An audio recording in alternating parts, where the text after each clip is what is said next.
For aviation buffs, it has all the trappings of a bush pilot's dream.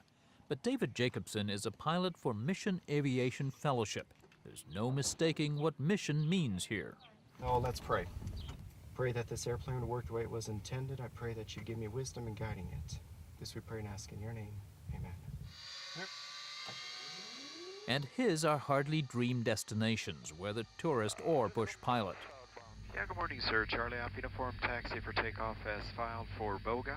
We have 5 souls on board, 4 hours, 30 minutes fuel. Jacobson knows just about every nook and cranny in the remote eastern Democratic Republic of Congo, the heart of Central Africa.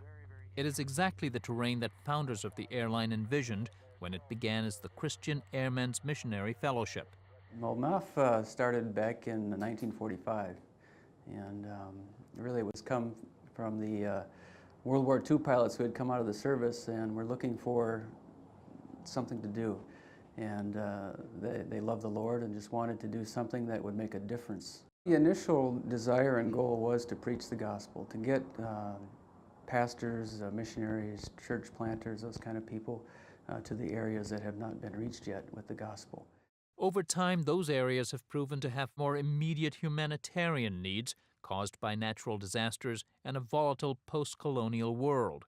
Mission Aviation Fellowship has grown with these needs, with branches in Canada, Europe, Australia, and the U.S. Individual church congregations in the West and a development department raise funds to support the mission, but a substantial part of Mission Air Fellowship's revenues comes from serving humanitarian agencies.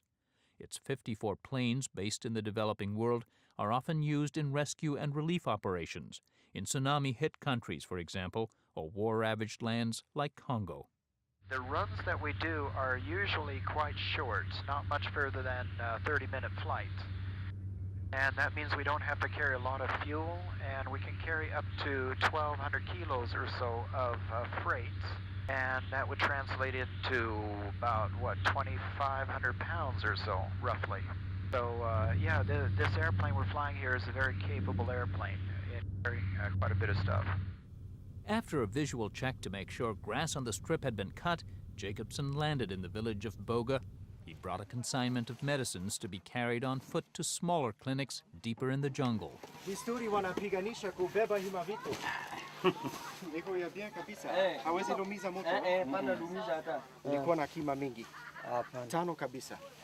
Jacobson politely declined the offer of a new pet. Then he was off to pick up medicines and passengers for the group Doctors Without Borders. I'm very, very privileged. You know, where you get to fly an airplane, that's a great thing, but every flight I do, it's making a difference in people's lives. And I think that's what makes it exciting. In Congo, where war has claimed millions of lives, exciting can mean something very different. He took me to Niang kunde in northeastern Congo, home at one time to a missionary base station, a village Jacobson, his wife, and 2 young sons called home before being forced to flee in 2003. This first building is the guest house, had a couple of rooms there, and our actual living quarters. As the village became the scene of a brutal battle between rival ethnic militia, the Jacobson family took refuge in this room, which was their master bedroom. It was my wife, my 10-year-old, 2-year-old sons that were here. We had the 2 workers, and then we had another lady that had come in as well. That was a big asset, as the soldiers, when they kicked in the door, she knew the local language with them and was able to kind of help mediate, really, in some ways. But Donna, my wife, was able to, really, an amazing woman, in all honesty, but was able to really hold her ground and talk to them. And, you know, a lot of them were just really young boys, treating her with a lot of respect and saying, you know, we're hungry, we need food, and, you know, and then but also give us money and all that other stuff. Plus they're picking whatever they could find and carry at the time. So that's pretty much what happened. You were where when all of this was going on? I had taken off 30 minutes before. Their home was gutted, but the Jacobsons were allowed to leave. They now live near the capital of neighboring Uganda. The mama bear was coming out in me for my children, and not really wanting them to be exposed to that part of, you just don't want your children to be a part of that or see that. Lasted about 30 hours.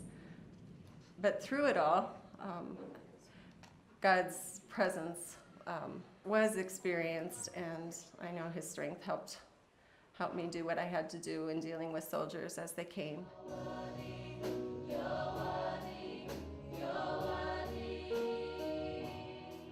They are left with searing images of the ordeal, not least some 1,500 villagers in near Kunde unable to flee who lost their lives. The Jacobsons say their life in Africa has helped solidify the deep faith that brought them to serve here. Michigan native Donna Jacobson was trained as a nurse. Her husband is the child of missionaries who'd served in Congo.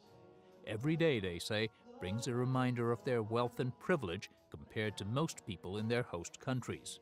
Do you ever feel guilty, either as a family or individually or collectively as Westerners, for your blessings, for having won the lottery, however you look at whatever your fate in life is? I think you struggle with the haves and the have-nots, and there is a gap.